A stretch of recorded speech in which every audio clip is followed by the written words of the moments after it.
দিন ছিল পায়েদের ডেলিভারি। ও ভয় পাচ্ছিল বলে ওকে আমরা সব একটু সাহস দিচ্ছিলাম, একটু মজা করছিলাম ওর সাথে, একটু হাসাচ্ছিলাম আর কি।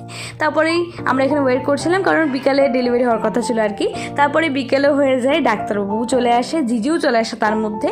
আর কিছুক্ষণের মধ্যেই আমরা শুনি যে ডেলিভারিটা হয়ে গেছে। তারপরে মামা অ্যানাউন্স করতে থাকে যে ছেলে না মেয়ে হয়েছে। তো আমরা শুনতে পাই, মানে জানতে পারি আর কি, যে মা লক্ষ্মী এসেছে।